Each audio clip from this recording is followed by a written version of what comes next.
Hello friends, good evening. My name is Vinod Kumar Agarwal, faculty for CA Final FR. तो मेरे students मुझे हमेशा request करते हैं कि मुझे CA फाइनल की FR की टिप्स दीजिए।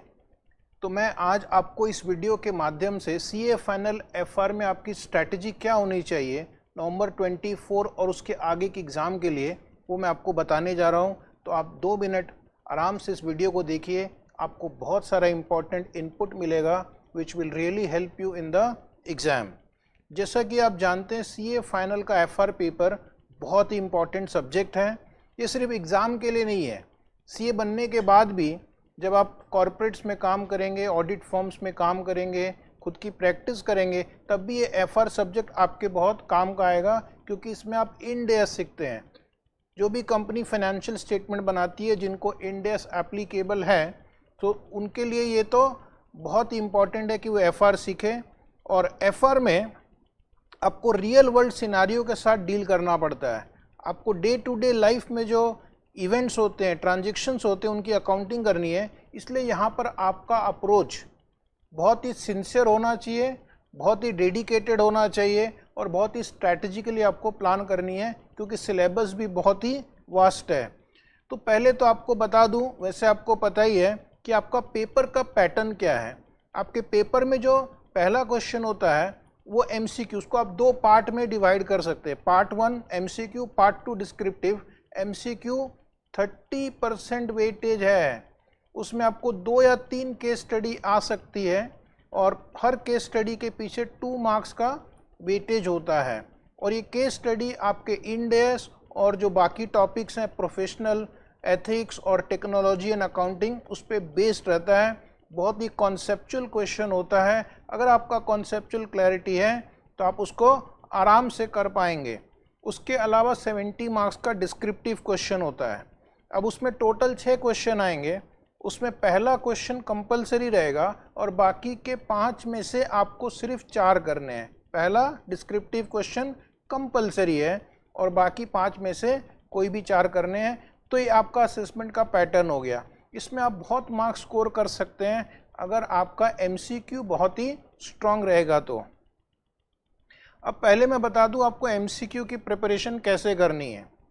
MCQ की प्रिपरेशन के लिए एक तो इंस्टीट्यूट के पोर्टल में और उनके मोबाइल ऐप में बहुत सारे MCQ और केस स्टडी बेस्ड MCQ दिए गए हैं। उसके अलावा हमने अपनी क्लास में अपने स्टूडेंट्स के लिए एक ये बुक बनाई है जिसका नाम है FR case study based MCQ book.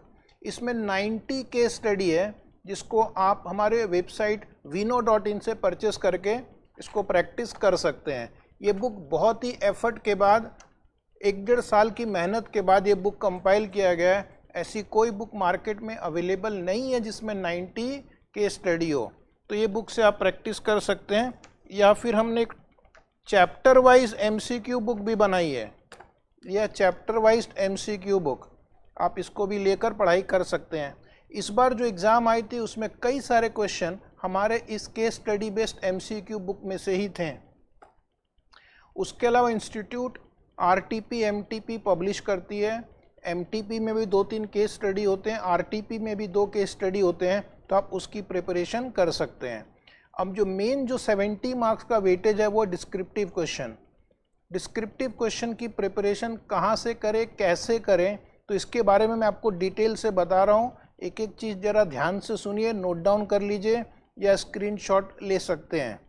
तो आपका जो सोर्स ऑफ लर्निंग होगा फॉर FR, 4 सोर्सेज होंगे प्राइम। उसके अलावा आप अपनी क्लास नोट्स पढ़ सकते हैं, कोई रेफरेंस बुक भी पढ़ सकते हैं। लेकिन ये जो 4 प्राइम सोर्स हैं, ये है आपका study material, RTP, MTP and suggested answers. ये इंस्टीट्यूट की पब्लिकेशंस हैं और अभी देखा गया है कि लगभग 60-70% क्वेश्चन मिनिमम, उससे ज़्यादा भी आपके इन्हीं 4 सोर्सेस में आता है। इसको आपको इग्नोर नहीं करना है, इसकी आपको पूरी तैयारी करनी है। इसके अलावा FR का सिलेबस जो है बहुत वास्ट, आपको पता ही है। बार बार प्रैक्टिस करनी है। कितनी बार प्रैक्टिस करनी है? Practice practice practice. मैं यूजुअली स्टूडेंट को कहता हूँ 3 रिवीजन आपको करना है मिनिमम, और अगर 3 से आप ज़्यादा कर सके तो बहुत अच्छी बात है। एफआर में बीच बीच में अमेंडमेंट्स भी होते रहते हैं, तो आपको अमेंडमेंट्स भी अपने आप को अमेंडमेंट्स से अपडेटेड रहना है। ये अमेंडमेंट्स आपको कहाँ मिलेंगे? यूजुअली इंस्टीट्यूट की आरटीपी में आ जाता है। अमेंडमेंट्स यूजुअली आरटीपी में आपको मिल जाएगा। इसके अलावा इंस्टीट्यूट के वेबसाइट पे भी ये अमेंडमेंट्स मिल जाएंगे। हमारा जो एफआर का पेपर, उसमें कई बार आपको बैलेंस शीट बनानी है, statement of profit and loss बनाना है, स्टेटमेंट ऑफ कैश फ्लो बनाना है, statement of changes in equity बनाना है। तो आपको आंसर प्रॉपर फॉर्मेट में लिखना है, जहां पर भी स्टैट्यूटरी फॉर्मेट की रिक्वायरमेंट आएगी। तो आप शेड्यूल 3 अच्छे से अपने दिमाग में बैठा लीजिए कि उसमें क्या क्या डिस्क्लोजर है, और अगर कोई क्वेश्चन जिसमें आपको balance sheet profit and loss बनाने आता है तो प्रॉपर फॉर्मेट में आप आंसर बनाएंगे। स्टूडेंट की एक गलती क्या होती है कि वो जब रिवाइज करता है तो सिर्फ आंसर पढ़ता है, चाहे थ्योरी क्वेश्चन हो या न्यूमेरिकल क्वेश्चन हो। बोलो हाँ या ना। मैं आपको बहुत ही इंपॉर्टेंट बात बताने जा रहा हूँ। आप कभी भी सिर्फ आंसर पढ़कर एफआर पास अच्छे से नहीं हो सकते हैं, आपको प्रैक्टिस करनी होगी, चाहे थ्योरी क्वेश्चन हो या प्रैक्टिकल। इनफैक्ट प्रैक्टिकल क्वेश्चन में आपको पूरा आंसर लिखकर प्रैक्टिस करनी चाहिए। 2 बार 3 बार करेंगे तो एग्ज़ाम में आप कॉन्फिडेंटली कर पाएंगे, टाइम के अंदर कर पाएंगे। अदरवाइज एग्ज़ाम में ये एफआर का पेपर जो है समय पे कंप्लीट ही नहीं हो पाता है। उसके बाद आपको रिवीजन स्टार्ट कर देनी है। एग्ज़ाम के 3-4 महीने पहले आपका जो समय होता है वो सिर्फ रिवीजन के लिए होता है। पूरा कोर्स रिवाइज करना है, पूरा जितने चैप्टर्स आपके सिलेबस में है पूरा रिवाइज करना है। कोई शॉर्टकट यूज़ नहीं करना है। कोई आपको मिसगाइड करेगा कि ये चैप्टर इम्पॉर्टेंट है, ये नहीं इम्पॉर्टेंट है, ये कम इम्पॉर्टेंट है, ऐसे लोगों को ब्लॉक करें। ठीक है, इस बार के एग्ज़ाम में छोटे छोटे चैप्टर से भी 8-10 मार्क के क्वेश्चन आ गए थे, जिसको कुछ लोग इग्नोर करने के लिए कहते हैं।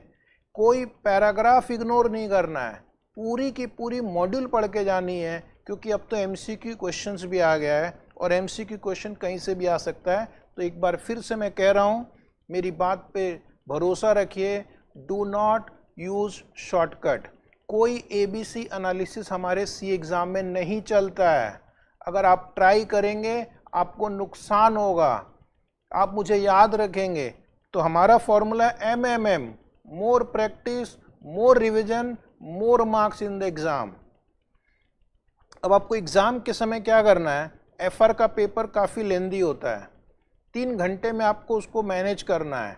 इसलिए मैंने अभी कहा कि आपको पहले से प्रैक्टिस करनी है, प्रेजेंटेशन पे ध्यान देना है, लैंग्वेज पे ध्यान देना है, ग्रामर का ध्यान देना है, सेंटेंस कंस्ट्रक्शन पे ध्यान देना है। अदरवाइज उस पे भी मार्क्स कट सकते हैं। आपको प्रैक्टिस करना बहुत अनिवार्य है, बहुत इम्पॉर्टेंट है, सो दैट आप एग्ज़ाम में टाइम मैनेज कर सकें। जब आप राइटिंग प्रैक्टिस करेंगे तो आपको अंदाज़ा आएगा कि क्या हम पेपर 3 घंटे में कर सकते हैं कि नहीं। उसके लिए आप चाहें तो मॉक टेस्ट पेपर की भी तैयारी कर सकते हैं। जैसा कि मैंने कहा, प्रॉपर फॉर्मेट यूज़ करना जहाँ जहाँ एप्लीकेबल हो, स्पेशली जहाँ पर फाइनेंशियल स्टेटमेंट हो। न्यूमेरिकल क्वेश्चन में वर्किंग नोट्स बनाने हैं, बगैर वर्किंग नोट्स के डायरेक्टली आंसर लिखेंगे, मार्क्स कट सकते हैं। जहाँ जहाँ पे आपने कोई इंडेस के प्रोविज़न के बेसिस पे आंसर किया है, वहाँ पर आपको रेस्पेक्टिव इंडेस का नाम लिखना है। ज़रूरी नहीं है कि आप पैराग्राफ नंबर लिखो, लेकिन कम से कम इंडेस का नंबर और नाम तो आप लिख ही सकते हैं। एफआर का क्वेश्चन कभी कभी एजम्पशन बेस्ड हो सकता है। जहाँ पर आपको लगे कि क्वेश्चन में क्लैरिटी नहीं है और एक से ज़्यादा आंसर हो सकते हैं, तो वहाँ पर आपको अजम्पशंस क्लियरली लिखना है। अब मैं अपनी क्लास में आपको बताता हूँ, अजम्पशन यूजुअली स्टार्ट में लिखना चाहिए ताकि एग्जामिनर का ध्यान जाए। दूसरी बात, अगर टाइम परमिट करे तो आप मोर देन 1 अजम्पशन के साथ भी प्रॉब्लम सॉल्व कर सकते हैं, अगर टाइम परमिट करे तो, ताकि इंस्टीट्यूट को अगर ये अजम्पशन वाला आंसर चाहिए या ये अजम्पशन वाला आंसर चाहिए तो वो आपको कर सकता है। एक और प्रॉब्लम जो स्टूडेंट फेस करते हैं मार्कशीट में कि मार्क्स कम मिले हैं। कई स्टूडेंट, कुछ मेरे रिलेटिव्स भी हैं, बोलते मैंने सारा लिखा एफआर में, मार्क्स नहीं मिले। उसका एक कारण हो सकता है कि आपने कहीं कैलकुलेशन मिस्टेक किया हो, आपने कैलकुलेशन एरर किया हो, एक स्टेप में एरर हुआ तो आपके आगे के सारे स्टेप्स में चले जाएगा। तो आपको प्लीज़ ध्यान में रखना है, शांत मन से कैलकुलेशन करना है, कम से कम कैलकुलेशन में मिस्टेक नहीं करनी है। कैलकुलेशन में मिस्टेक करना हिट विकेट जैसा है, अपने बैट से अपने विकेट को मार देना। इसलिए प्लीज़ कैलकुलेशंस का ध्यान रखेंगे। मुझे उम्मीद है ये टिप्स आपको पसंद आई होगी, और अगर आपको ये वीडियो अच्छा लगे तो आप अपने फ्रेंड्स के साथ भी शेयर करेंगे। मैं आपको एक और चीज़ बताना चाहता हूँ, हमने सीए फाइनल की लेक्चर्स रिकॉर्ड किए हैं, बहुत ही कॉम्प्रिहेंसिव लेक्चर रिकॉर्ड किए हैं, और ये अभी सिर्फ 6000 रुपीज़ में। सोचिए, पूरा CA final regular video lecture सिर्फ 6000 रुपीज़ में अवेलेबल है हमारी वेबसाइट vino.in पे। और आपको उसमें क्या मिलता है, 3 मॉड्यूल मिलेंगे हमारी क्लास नोट्स के। इसमें थ्योरी भी है, प्रॉब्लम्स भी है, कुछ प्रॉब्लम्स के आंसर है, कुछ प्रॉब्लम के आंसर क्लास में भी करवाए जाएंगे। मॉड्यूल 1 है, ये मॉड्यूल 2 है, और ये मॉड्यूल 3 है कॉम्प्रिहेंसिव। इसमें पूरा सिलेबस कवर्ड है। इसके अलावा एक ये एमसीक्यू की बुक आपको साथ में मिलेगी। हमने क्लास में इस एमसीक्यू के बुक को भी डिस्कस किया है, और इसके अलावा लास्ट मिनट रिवीजन के लिए ये आपको समरी चार्ट भी मिलेगी। तो प्लीज़ फ्रेंड्स, ये वीडियो अपने फ्रेंड्स के साथ शेयर कीजिए, हमारे यूट्यूब चैनल को सब्सक्राइब करके रखिए। जो भी अपडेट्स आएंगे, अमेंडमेंट्स आएंगे, आरटीपी एमटीपी एग्ज़ाम के क्वेश्चंस आएंगे, उसको हम अपने चैनल में डिस्कस करेंगे। मोर इम्पॉर्टेंटली, हमारा जो लेक्चर है हमारी वेबसाइट से आप परचेज़ कीजिए, अभी मिल रहा है सिर्फ 6000 रुपीज़ में। इसमें आपको 5 ईयर की वैलिडिटी मिलेगी। Thank you very much and wish you all the best.